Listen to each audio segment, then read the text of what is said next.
Ni wakati mwingine tena Mungu ametupatia wa kuweza kuisikia sauti yake kupitia neno lake. Na siku ya leo ya Ijumaa Kuu tuna somo linalosema upekee wa kifo cha Yesu Kristo. Andiko letu linalotupatia ujumbe huu ni kutoka katika Injili ya Yohana Mtakatifu sura ya 12 mstari wa 24 na 25. Nitasoma kama ilivyoandikwa. Amin, amin nawaambia, chembe ya ngano isipoanguka katika nchi ikafa, ukaa hali hiyo hiyo peke yake, bali ikifa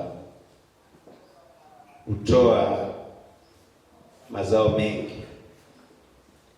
Yeye aipendaye nafsi yake ataiangamiza, naye aichukiaye nafsi yake katika ulimwengu huu ataisalimisha hata uzima wa milele. Na Mungu alibariki neno lake. Tunaweza kukaa.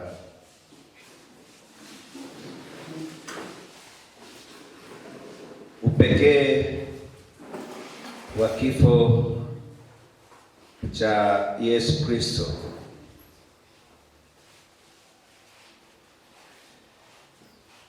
Na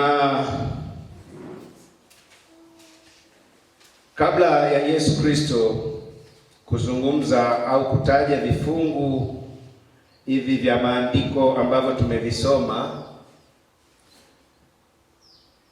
ukiangalia mstari ule wa 23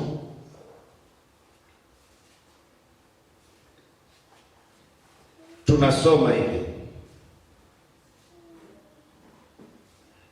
na Yesu akawajibu akasema, saa imefika, atukuzwe mwana wa Adamu. Kwa hiyo Yesu anazungumza na wanafunzi wake kwenye mstari wa 23, anazungumzia kifo chake kama kitu cha kutukuzwa, kama ni jambo la kutukuzwa, na wala sio msiba. Na mstari wa 24 anasema, amin, amin nawaambia, chembe ya ngano isipoanguka katika nchi ikafa, ukaa hali hiyo hiyo peke yake, bali ikifa hutoa mazao mengi.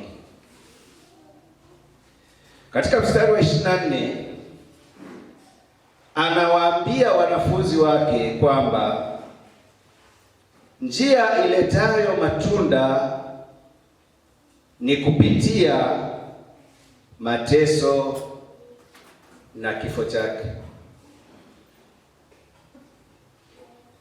au njia inayoweza kuzalisha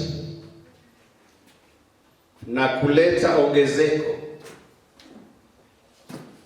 ni kupitia mateso na kifo chake. Na mstari wa 25 anasema, yeye aipendaye nafsi yake ataiangamiza, naye aichukiaye nafsi yake katika ulimwengu huu ataisalimisha hata uzima wa milele. Kuichukia nafsi yake kunatuelekeza katika hali inayojali mambo ya mbinguni zaidi ya yale ya duniani.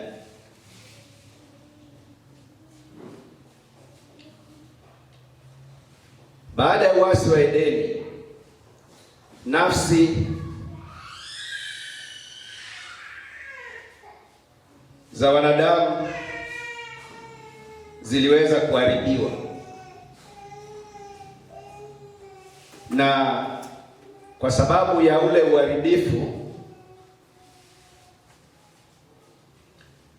umesababisha wanadamu waweze kutoa kipaumbele zaidi kwa mambo ya hapa ulimwenguni.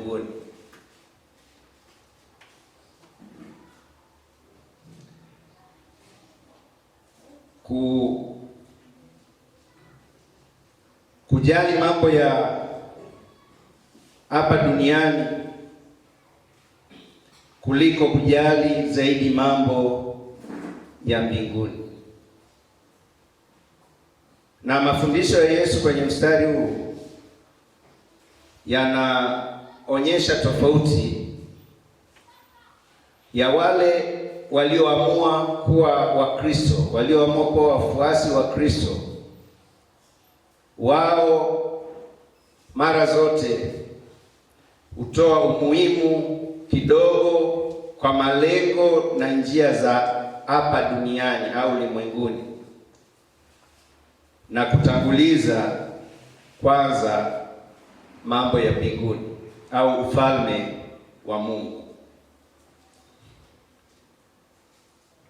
Tunaposoma katika Biblia tuna mifano ya watu mbalimbali ambao wao kipaumbele chao baada ya kufanya uamuzi wa kutembea na Mungu, kipaumbele chao hakikuwa tena katika mambo ya ulimwengu, malengo na mafanikio ya ulimwengu, bali wao malengo yao yakawa katika maisha mengine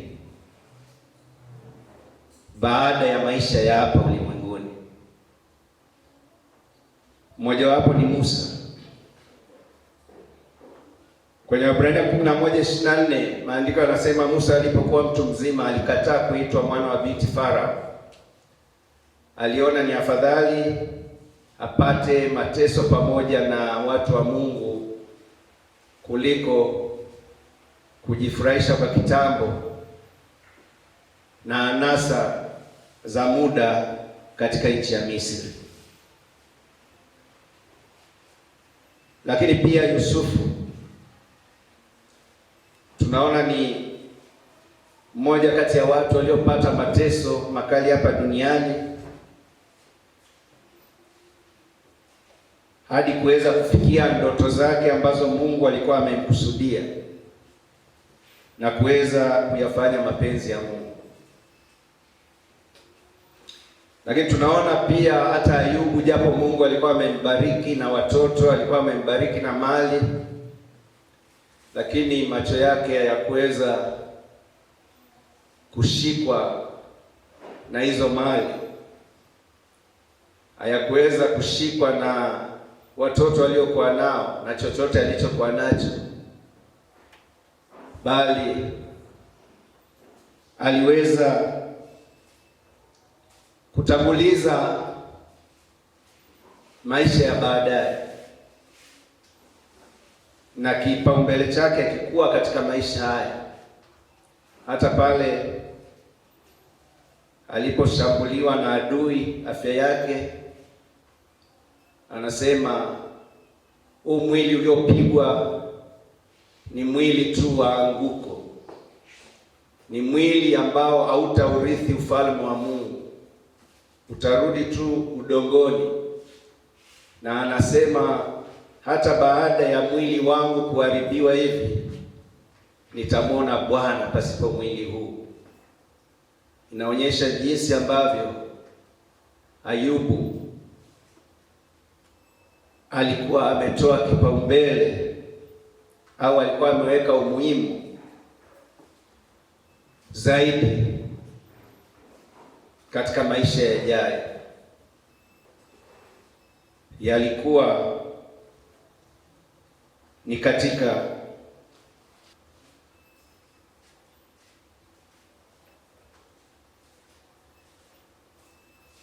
lakini tunapomwangalia pia Mtume Paulo baada ya kuokolewa na Yesu katika njia ya Dameski, tangu siku ile maisha yake aliyatoa kwa Mungu. Aliamua wakati uliobakia wa maisha yake hapa duniani kuteseka kwa ajili ya Injili. Alikubaliana na mateso kwa ajili ya Injili, na anasema kwenye nyaraka zake ya kwamba yale yote ambayo alikuwa anaona kwamba ni faida kwake, lakini kwa ajili ya uzuri usio na kifani wa kumjua Kristo, aliyahesabu na kuona kama mavi, kama takataka, kama kitu kisichofaa, na kipaumbele chake kikawa ni kwa Mungu.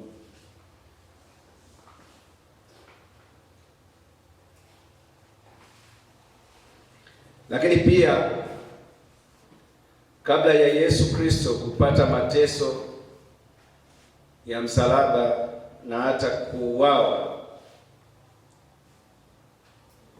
tunapomwangalia Mariamu dada yake Lazaro, alifanya jambo ambalo alikuwa na ufunuo ambao aliupata uliohusiana na maziko ya Yesu, na akampaka Yesu mafuta ya thamani kubwa. Na unaona Yuda Iskariote na wengine ambao wao mawazo yao yalikuwa tu hapa duniani, hawakuweza kuelewa kile ambacho Mariamu alimfanyia Yesu. Wao wakawa wanasema tofauti na kile ambacho Mariamu alikifanya, lakini Yesu aliwaeleza ukweli wa kile kilichofanywa na Mariamu, ya kwamba Mariamu amefanya hivyo kwa sababu ameona mbali zaidi. Mungu atusaidie sana. Haleluya. Biblia imejaa mashujaa wengi wa imani ambao walitanguliza mambo ya ufalme wa Mungu. Hata Ibrahimu baba yetu wa imani alipojaribiwa kumtoa mwanawe pekee Isaka, maandiko yanasema ya kwamba aliamini ya kwamba baada ya kumchinja Isaka na kumteketeza kwa moto kwa sadaka ya kuteketeza, aliamini ya kwamba Mungu anaweza hata kumwinua na kumfufua Isaka kutoka kwenye yale majivu. Inaonyesha kwamba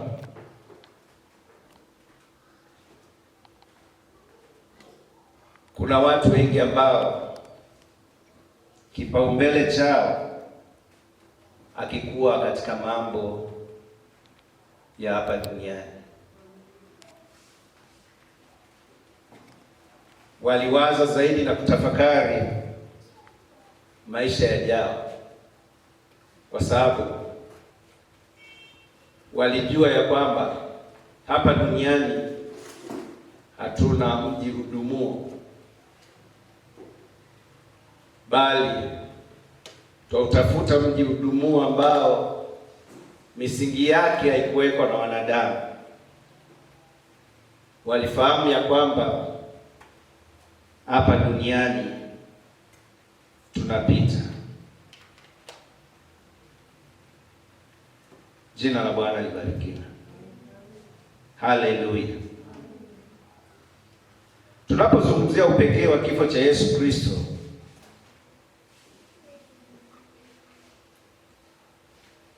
ni vizuri pia tukajua sababu za kifo au mauti.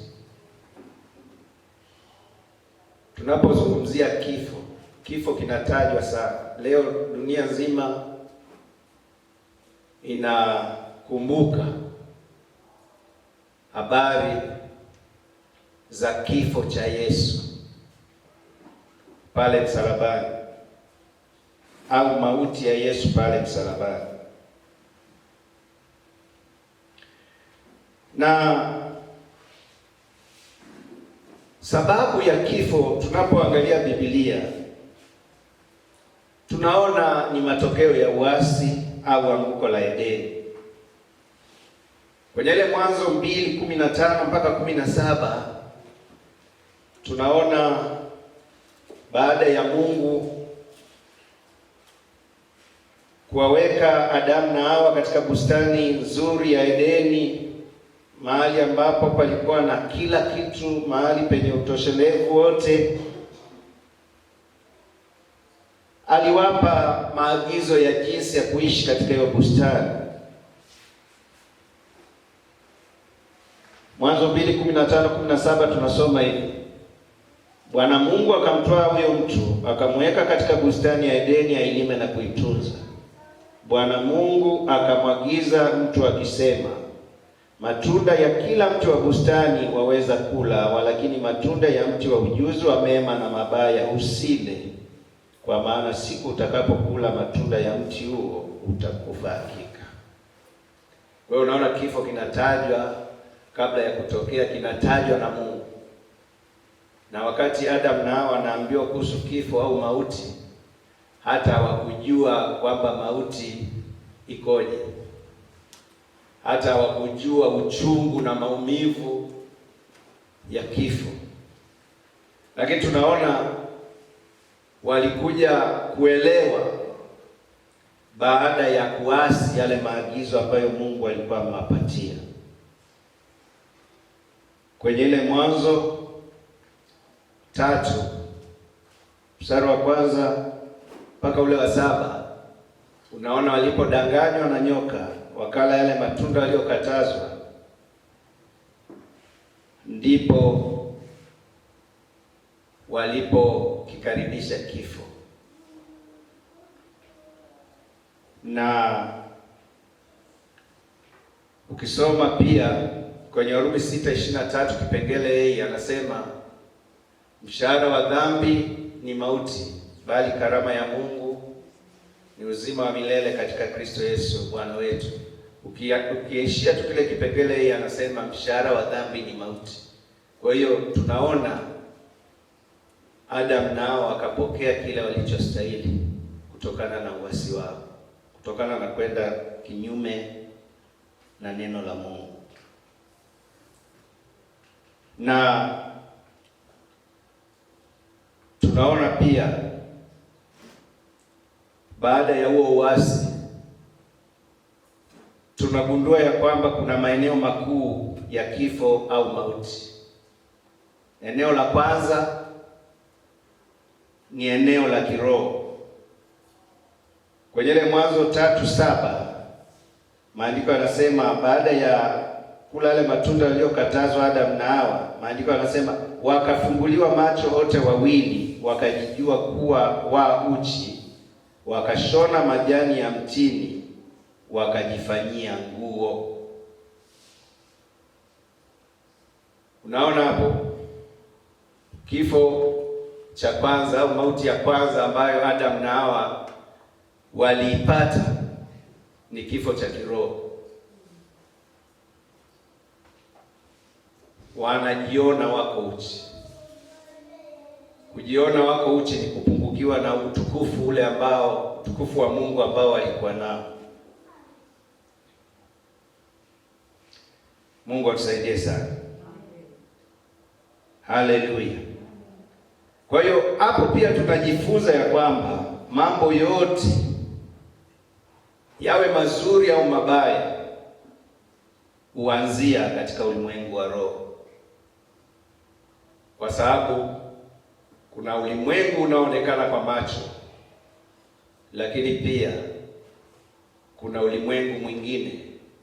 Ulimwengu unaoonekana kwa macho ni ulimwengu wa kimwili au kwa Kiingereza nasema physical world, lakini kuna ulimwengu mwingine wa kiroho ambao kwa Kiingereza nasema spiritual world. Na ulimwengu wa kiroho hauonekani kwa macho haya ya kibinadamu, na wala huwezi kugusa au kushika kwa mikono hii ya kibinadamu. Kwa hiyo tunaona maeneo makuu mawili ya kifo au mauti: kifo cha kiroho, lakini kifo cha kimwili. Kifo cha kimwili ni kwenye kitabu cha Mwanzo sura ile ya 4 mstari wa 8, tunasoma hivi: Kaini akamwambia Habili nduguye, twende uwandani. Ikawa walipokuwa uwandani, Kaini akamwinukia Habili nduguye akamuua. Kwa hiyo tunaona Adamu na Hawa, kifo cha kimwili hakikuanza kuwapata wao, ila walianza kushuhudia kwa mara ya kwanza kifo cha mtoto wao wa pili Habili, na tena akiuawa na ndugu yake Kaini. Kwa hiyo kwenye eneo hili la kifo cha kimwili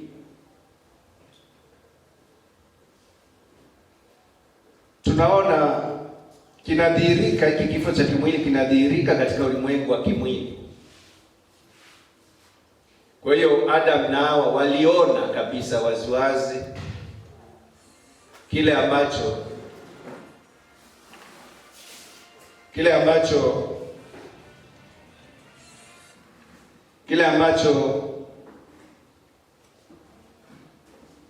mtoto wao Kaini alikifanya kwa ndugu yake.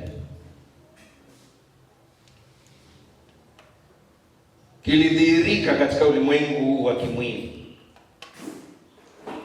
na kile kifo kilithibitisha mambo yafuatayo. Jambo la kwanza, maisha ya mwanadamu ni katika neno la Mungu.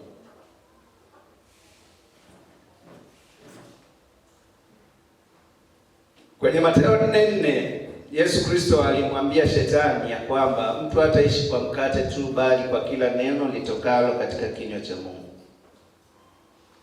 Na ndio sababu katika mambo ambayo Mungu aliyafanya kwa Adamu na Hawa ni kuwapatia neno la Mungu, kama ambavyo tumesoma kwenye Mwanzo 2:15 mpaka 17. Alijua usalama wao hautoki kwingine, ni katika neno la Mungu tu. Kwa hiyo Adamu na Hawa walipojikuta wamekufa kifo cha kiroho, lakini na mtoto wao Habili amekufa kifo cha kimwili, moja kwa moja waliweza kutambua na kugundua ya kwamba mwanadamu hawezi kuishi kwa mkate tu, bali katika kila neno litokalo katika kinywa cha Mungu. Lakini kifo hicho kilithibitisha pia ya kwamba neno la Mungu halitaanguka au kushuka bure. Kwenye Mathayo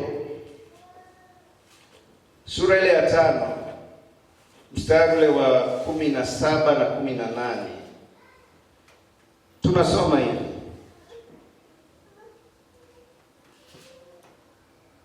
Msidhani ya kuwa nalikuja kuitangua torati au manabii, la, sikuja kutangua bali kutimiliza. Kwa maana amini nawaambia, mpaka mbingu na nchi zitakapoondoka, yodi moja wala nukta moja ya torati haitaondoka hata yote yatimie. Kwa hiyo kile kifo cha kimwili na cha kiroho cha Adamu na Hawa pamoja na Habili kiliwathibitishia, waliweza kujua ya kwamba neno la Mungu alianguki. Neno la Mungu halitashuka bure.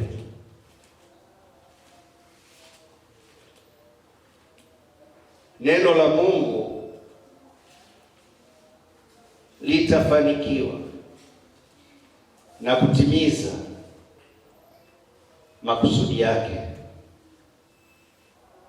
Na neno la Mungu liliweza kutimiza makusudi yake. Ukisoma pia kwenye Isaya 55 mstari wa 10 na 11,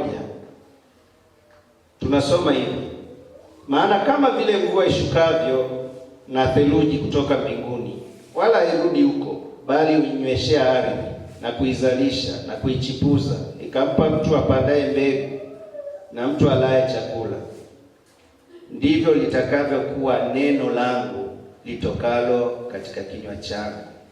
Halitanirudia bure, bali litatimiza mapenzi yangu, nalo litafanikiwa katika mambo yale niliyolituma. Bwana asifiwe sana. Kwa hiyo Adam nao akaweza kuelewa kwamba neno la Mungu halikuwa bure kwao. Neno la Mungu ndilo linaloweza kufanikiwa katika maisha yao na si vinginevyo. Lakini pia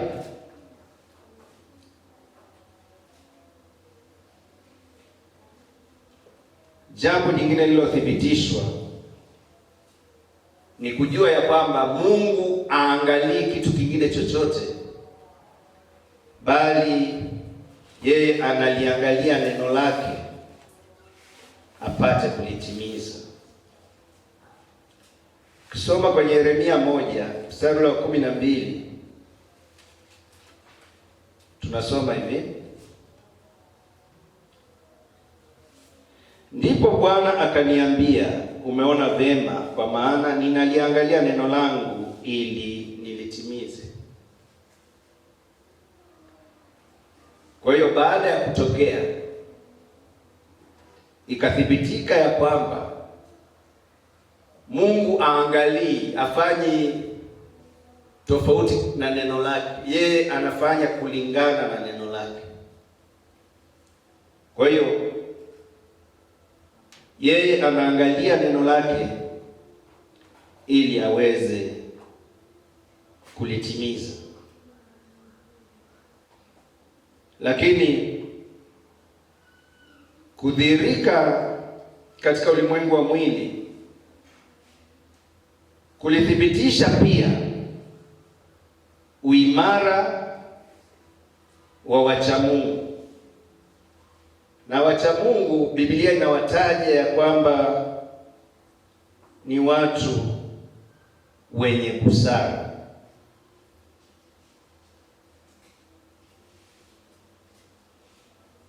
Neno la Mungu huthibitisha uimara wa wachamungu au wenye busara kushinda majaribu.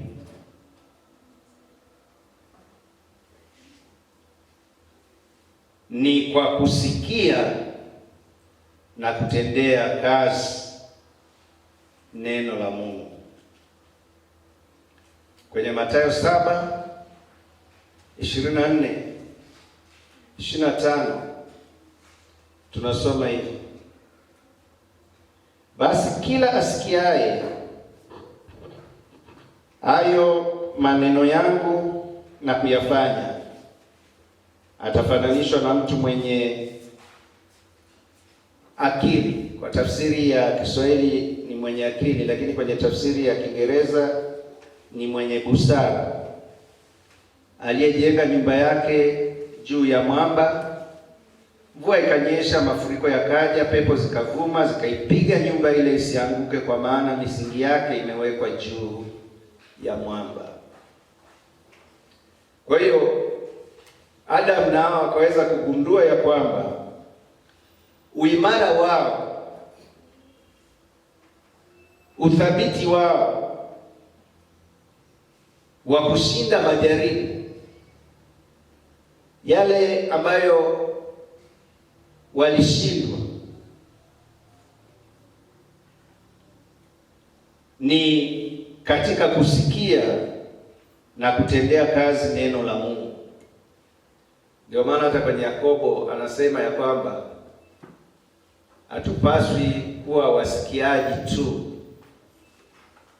Baada ya kusikia tunasahau na kushindwa kutendea kazi yale ambayo Mungu anatuagiza au anatuelekeza. Kisoma kwenye Zaburi ile ya 125, Zaburi ya 125 mstari ule wa kwanza na wa pili. Zaburi ya 125 mstari ule wa kwanza na wa pili, tunaona uimara wa wacha Mungu. Anasema, haleluya, jina la Bwana libarikiwe. Hapo Adam na Hawa wakagundua ya kwamba uimara wao, uthabiti wao, kutotikisika kwao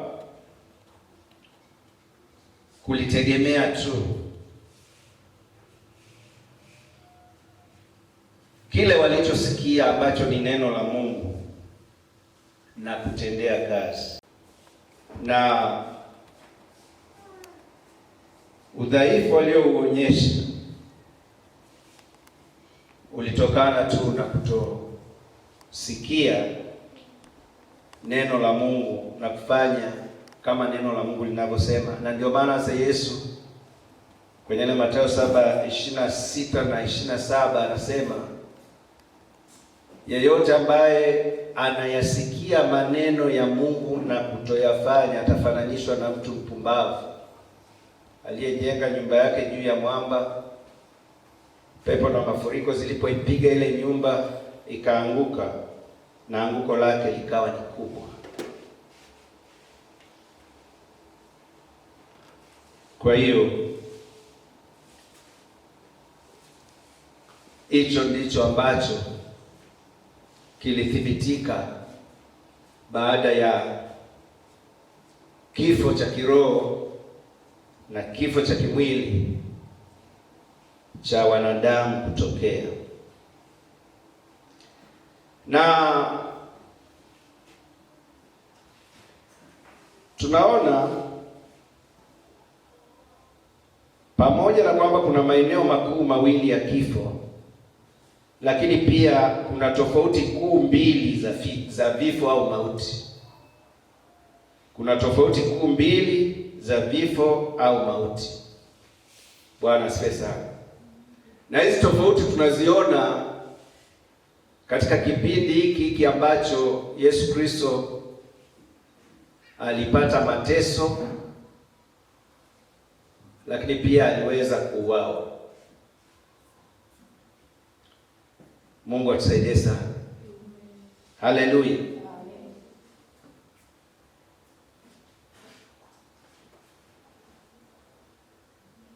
Tofauti ya kwanza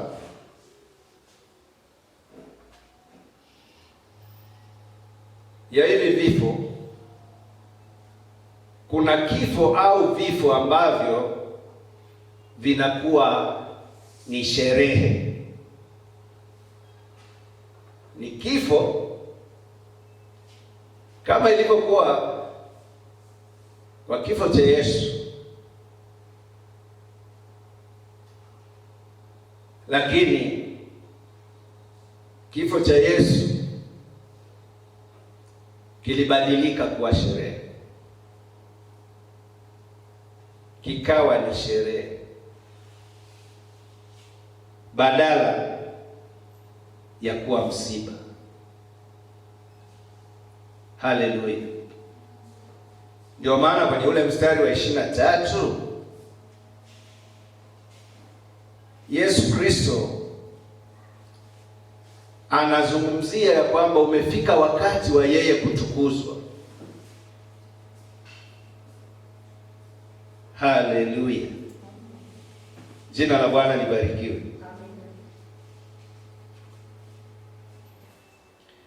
Kwa hiyo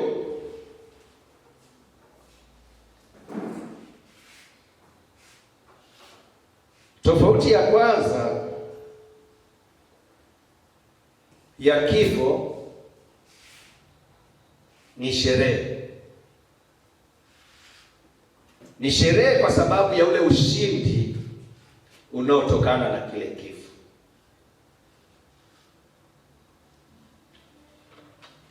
Kinyume chake, tofauti ya pili ni msiba. Ni msiba kwa sababu ya kushindwa. Ni msiba kwa sababu ya kushindwa. Na msiba kwa sababu ya kushindwa, kwa sababu gani? Kwa sababu ya kufa katika dhambi. Kwa hiyo mtu anapokufa katika dhambi, huo ni msiba. Na tofauti na msiba ambao ni sherehe kwa sababu ya ushindi wa mtu anayekufa katika Bwana. Kwa hiyo tutaangalia hizi tofauti kuu mbili, naamini utaweza kuelewa kwa nini tunazungumzia kifo ni sherehe au mauti kuwa sherehe, na kifo hicho hicho au mauti kuwa msiba. Mungu atusaidie sana. Haleluya. Na ndipo tunapokuja kwenye somo letu linalosema upekee wa kifo cha Yesu Kristo. Haleluya, jina la Bwana libarikiwe. Kwenye sherehe tuna vipengele viwili pia. Kuna upekee wa kifo au mauti ya Yesu Kristo, lakini pia tuna upekee wa vifo vya wacha Mungu, watu waliokufa katika Bwana, kuanzia Abili, Agano la Kale, hadi Agano Jipya. Kwenye Ufunuo 14:13 anasema, heri wafu wafao katika Bwana wapate kupumzika baada ya taabu zao, kwa sababu matendo yao yafuatana nao. Haleluya. Tukianza na eneo hili la sherehe, kifo au mauti kinakuwa ni sherehe kwa sababu ya ushindi. Tunapokumbuka kifo cha Yesu au mateso ya Yesu ya msalaba aliyoyapata,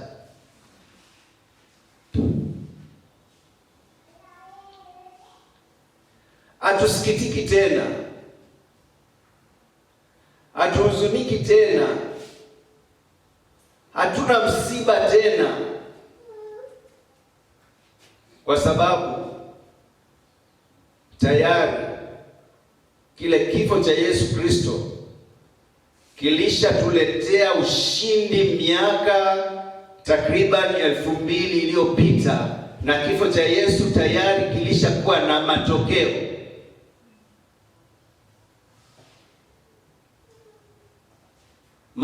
chanya. Tunaona siku ile ile ambayo Yesu alisulubishwa na kufa pale msalabani, kuna watu waliompokea Yesu Kristo kuwa Bwana na Mwokozi wa maisha yao. Mojawapo ni yule mhalifu ambaye waliwekwa wote pale msalabani. Lakini pia tunaona hata yule akida, kutokana na matukio yaliyotokea siku ile, alimkiri Yesu akisema, hakika huyu ni mwana wa Mungu. Haleluya, jina la Bwana libarikiwe. Kwa hiyo kuna watu ambao sasa hivi wanahuzunika siku kama ya Ijumaa Kuu kama ya leo, wanahuzunika, wanajipaka majivu, wengine hata hawali nyama, wanafanya matendo ambayo yanaonyesha wako kwenye msiba. Lakini ambacho hawakijui ni kwamba kifo cha Yesu kilikuwa ni kifo cha tofauti. Haleluya, kilikuwa ni sherehe, haikuwa msiba. Ndio maana Yesu anawaambia wanafunzi wake, saa yake ya yeye kutukuzwa imefika, na anawaambia, mbegu ya ngano isipoanguka na kufa haitamletea mtu mazao, haitamletea mtu ongezeko, bali ikianguka na kufa itamletea mazao mengi. Na tunaona hicho ndicho kinachofanya kifo cha Yesu au mauti ya Yesu iwe ni ya kipekee.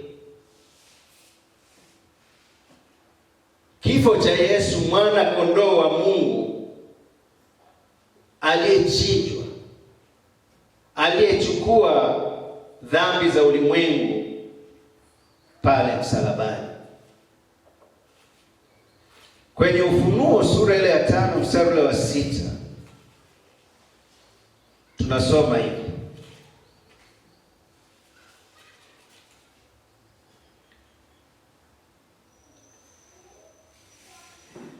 nikaona katikati ya kile kiti cha enzi na wale wenye uhai wanne, na katikati ya wale wazee, mwana-kondoo amesimama. Alikuwa kana kwamba amechinjwa, mwenye pembe 7 na macho 7, ambazo ni roho 7 za Mungu zilizotumwa katika dunia yote. Haleluya, jina la Bwana libarikiwe. Kwa hiyo tunaona kifo cha Yesu kilikuwa ni cha kipekee kwa sababu alibeba dhambi zetu, alibeba dhambi za ulimwengu wote, na kwa kufanya hivyo akatukuzwa, akainuliwa, akapewa jina lipitalo majina yote, na kwa jina hilo kila goti litapigwa na kila ulimi utakiri ya kwamba Yesu Kristo ni Bwana.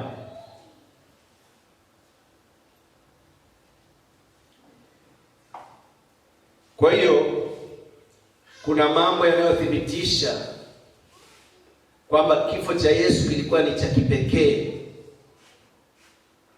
Kuna mambo yanayothibitisha. Jambo la kwanza, tunaona wanafunzi wa Yesu waliguswa na mateso na kifo chake, walihuzunika, kukata tamaa, lakini hiyo huzuni yao na kukata tamaa viligeuka kuwa furaha. Haleluya, viligeuka kuwa sherehe. Kwenye Yohana 16 mstari ule wa 20 mpaka 22 tunasoma hivi: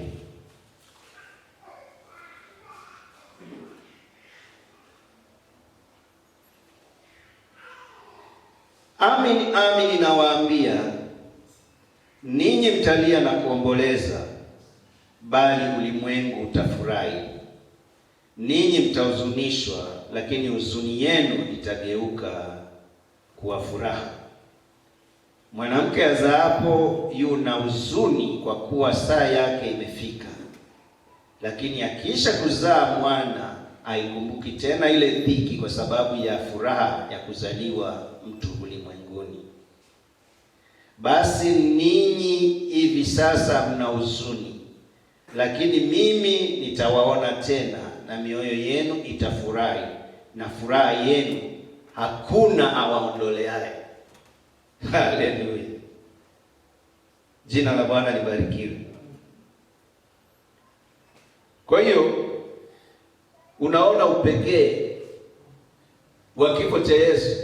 Yesu anaambia ni kweli mtahuzunika kwa sababu ya ubinadamu, kwa sababu ya vile tulivyoweza kuwa na ninyi na mmenikosa, sasa mmenimisi, sipo pamoja nanyi, mmebaki wenyewe. Ni kweli mtahuzunika, lakini kwa sababu kifo changu sio msiba, hayo yote huzuni, mafadhaiko na nini vitabadilika kuwa furaha, vitabadilika kuwa shangwe, vitabadilika kuwa sherehe.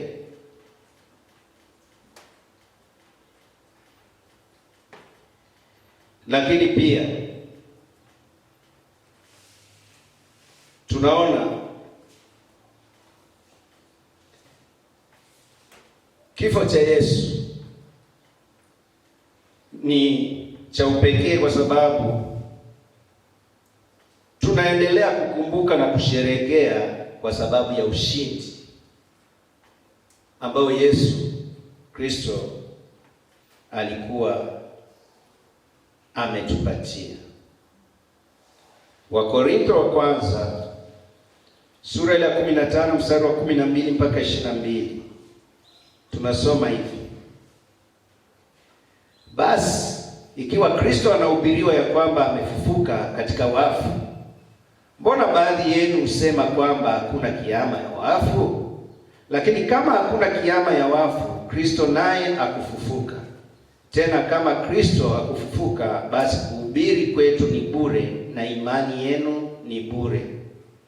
Na sisi tumeonekana kuwa mashahidi wa uongo wa Mungu, kwa maana tulimshuhudia Mungu ya kuwa alimfufua Kristo, ambaye akumfufua, ikiwa wafu hawafufuliwi. Maana kama wafu hawafufuliwi, Kristo naye akufufuka. Na kama Kristo hakufufuka, imani yenu ni bure, mgalimo katika dhambi zenu. Na hapo wao nao waliolala katika Kristo wamepotea. Kama katika maisha haya tu tumemtumaini Kristo, sisi tu maskini kuliko watu wote.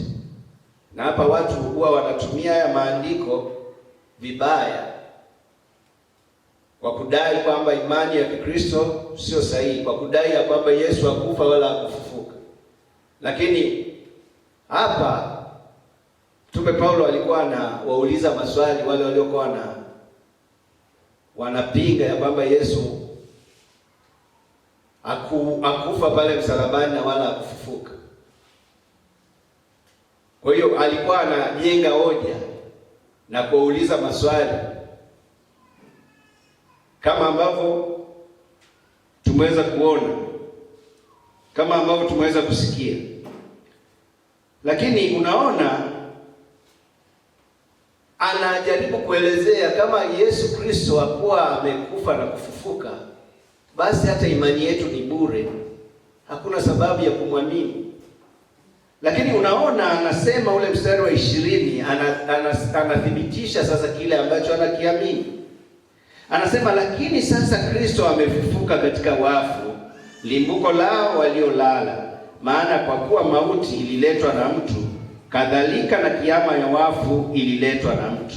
Kwa kuwa kama katika Adamu wote wanakufa, kadhalika na katika Kristo wote watauishwa.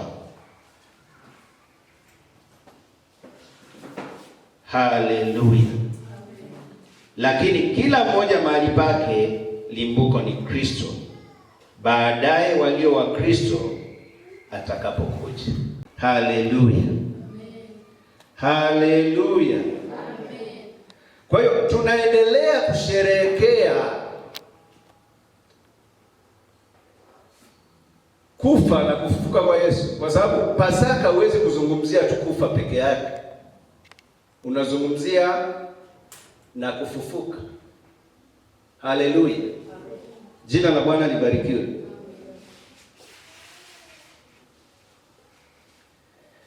Kwa hiyo tunaendelea kukumbuka na kusherehekea kwa sababu ya ushindi wa Yesu Kristo. Kama Yesu Kristo angewezwa na mauti, angewezwa na kifo, sisi tusingekuwa na la kufanya, tusingekuwa na tumaini lolote. Lakini kwa sababu Yesu anasema mimi ndimi ufufuo na huo uzima, aniaminie mimi ajapokufa atakuwa anaishi. Alilithibitisha hilo Yesu kwa yeye kufufuka, lakini alipokuwa hapa duniani pia kuna watu ambao waliweza kuwafufua. Alimfufua Lazaro, binti Naini na wengine. Yesu aliweza kuwafufua. Lakini upekee wa kifo au mauti ya Yesu ni kuamini na kuokolewa kwa mhalifu pale msalabani. Kwenye ile Luka 23:40 mpaka 43 unapata habari za yule mhalifu ambaye walisulubishwa. Kuna wahalifu wawili walisulubishwa pamoja na Yesu pale msalabani, lakini mmoja wapo yeye aliweza kuamini na kuokolewa kutokana na kifo cha Yesu. Aliamini kutokana na kifo cha Yesu pale msalabani. Kwa hiyo damu ya Yesu Kristo ikamtakasa na kumsafisha na kumpa kibali cha kuingia mbinguni. Lakini tunapokumbuka au kusherehekea kifo cha Yesu, tunaona jambo jingine lilitokea, kufunguliwa toka gerezani kwa Baraba muuaji. Kusoma kwenye Mathayo sura ile ya 27 mstari wa 20 mpaka 26 unapata habari za huyu Baraba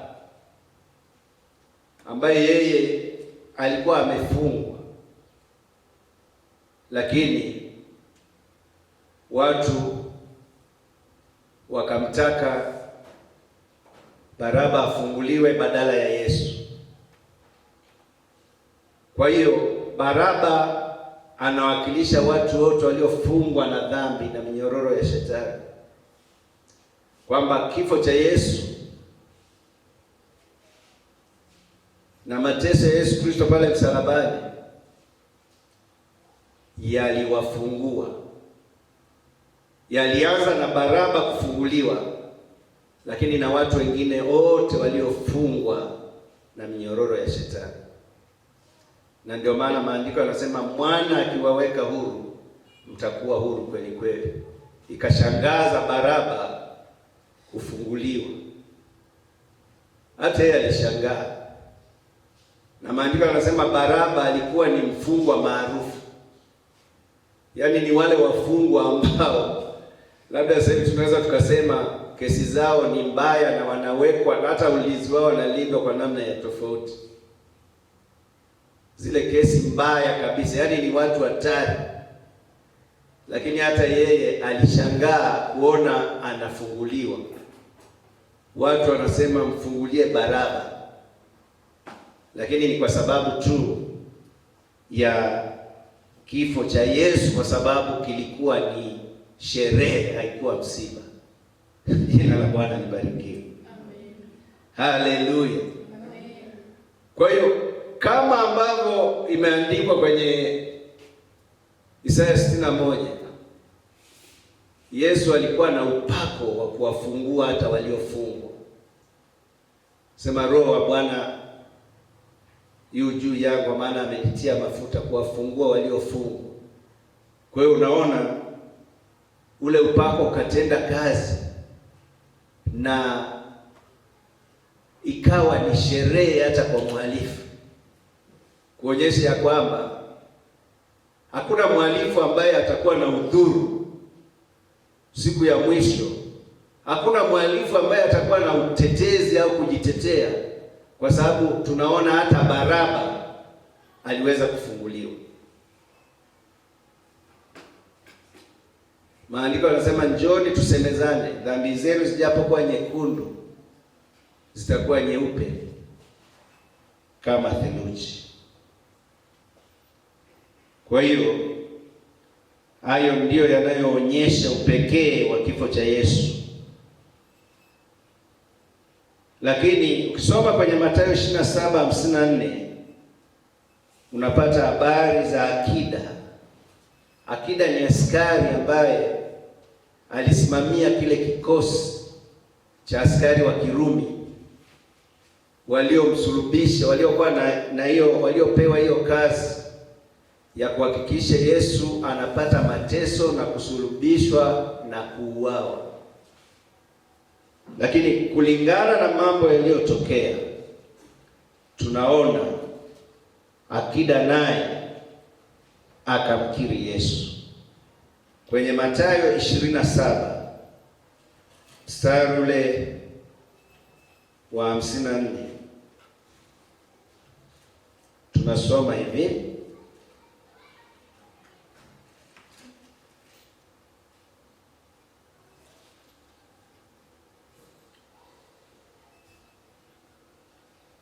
basi yule akida nao waliokuwa pamoja naye wakimlinda Yesu, walipoliona tetemeko la nchi na mambo yaliyofanyika, wakaogopa sana, wakisema, hakika huyu alikuwa mwana wa Mungu.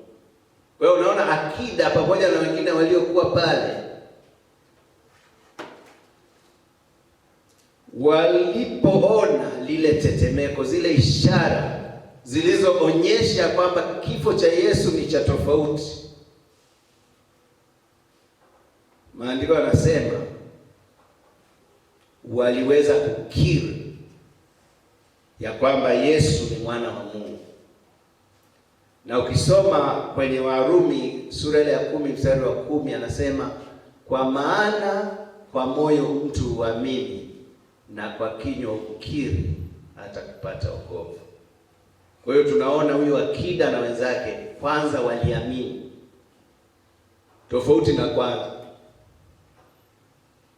na baada ya kuamini wakamkiri Yesu ya kwamba ni Bwana. Na Yesu anasema, yote atakayenikiri mbele za watu, na mimi nitamkiri mbele za Baba yangu na malaika zake.